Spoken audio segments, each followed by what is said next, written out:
What's up, everyone? John Rettinger from Techno Buffalo here with a full review for you of the HTC AT&T One. Let's go ahead and put this guy through its paces and see if it deserves a spot in your pocket.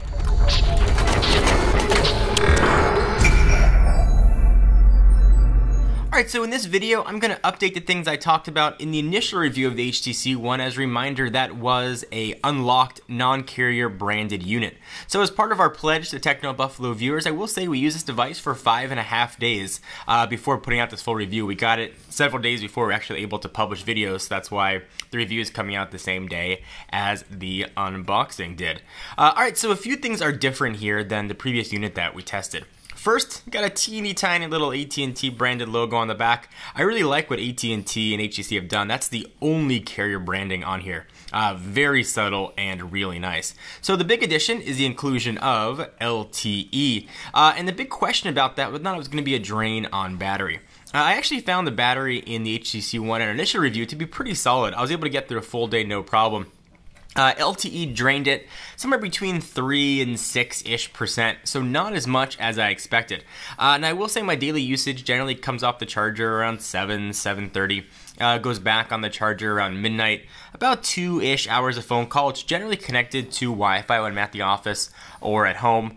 Play some games, some texts, maybe watch a YouTube video or two, but I'm easily able to get through a full day. I did try and push it and watch more YouTube videos than usual, about 45-ish minutes of video, and I still was able to get through a full day. I was a little bit concerned about how battery life was going to be with LTE, but really wasn't an issue here either. So one of the problems that I had with the unlocked unit was GPS. I had a hard time picking up a signal. Not so here with the AT&T unit. I was able to pick up a GPS location really quick, so using things like Foursquare if I wanted to check in. It was very fast. Google Maps and everything else made for a very quick experience. So that was a nice improvement over the previous HTC One. So just as a refresher, things I liked about the HTC One still stand here. The review in the unlocked unit got a 9.5, one of our highest review ever. And I did say it was one of the phones that I would sign a 2-year contract to very happily. I love everything about this phone, from the aluminum back to the way the phone feels, sort of the cool touch that it's got to the hand when you pick it up in the morning, to that gorgeous 4.7-inch 1080p screen. Everything about this phone screams high quality. The speakers here and boom sounds and absolutely great. It's not going to do any justice to show you what those speakers sound like or put video on here. It's got to go from here to the microphone to you guys, but suffice to say, speakers on this guy are incredibly awesome. So I do the same thing I did with Blink Feed. I go ahead and push it off all the way over to the left hand side of the screen. You can choose to do what you want. When you click an article, like, hey, here's Techno Buffalo on Blink Feed, it'll pull up an article inside of a mini viewer. I really like that as well. The other things that I liked, again, are all still here. Pictures and video look absolutely awesome. So here's a gallery shot. You can see Lucy and Mercedes look pretty great. A picture I took with the Ultra Pixel camera. We ran through a full test of the Ultra Pixel camera with a ton of other cameras. You can help decide whether or not it's going to be good for you. But the moral is the picture quality came out awesome and video quality came out awesome. And the only time that it wasn't sort of one of the top performers when you had to do a lot of digital zoom with it. So bear that in mind as well. Everything else here is pretty much exactly as it was with the last review. Overall, just a really impressive phone. If you're trying to decide what phone to get, you really owe it yourself to look at the HTC One. This is the first phone since the iPhone 4 that I would have really happily signed a 2-year contract on. Everything about this phone I like from the way it feels. It's how fast it is. A quad-core Snapdragon chip in here is blazing fast. This thing just blew away everything else I've tested. So the big comparison is how it's going to perform against the Galaxy S4 and whether or not you want to do a head-to-head shopping with the two. For my money, though, I would pick up the HTC One, at least right now. And certainly we haven't tested the Galaxy S4 yet. Some of the knocks on it is non-removable battery. So if you like to carry 2 separate batteries, then you're going to want to look elsewhere. Or if you want expandable storage, it just comes in 32 or 64 gig configurations on AT&T.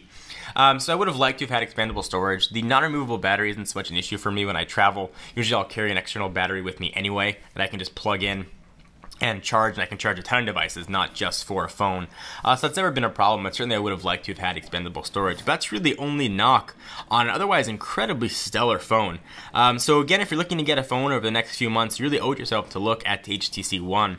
It's coming to Sprint, AT&T, and T-Mobile. Unfortunately, nothing for Verizon. Everything about this phone screams high quality, and this would be one I'd be happy to carry for the next 2 years. So in our initial review of the HTC One, we actually tested 2 different devices. We got a pre-production unit in, and then we got an actual production model in, and it was very cool and easy to transfer from one to the other. HTC has an awesome backup solution that works very similar to iCloud, backs up everything, and you could restore directly to a new phone. So I thought it was going to be very simple to switch over to the AT&T model, but unfortunately HTC backup doesn't work on the AT&T model. Instead, they're trying to push you to use AT&T's own backup service. Now that's unique to the AT&T model. If you want to use the T-Mobile version, the Sprint version, you will be able to use HTC's backup. Just something to keep in mind.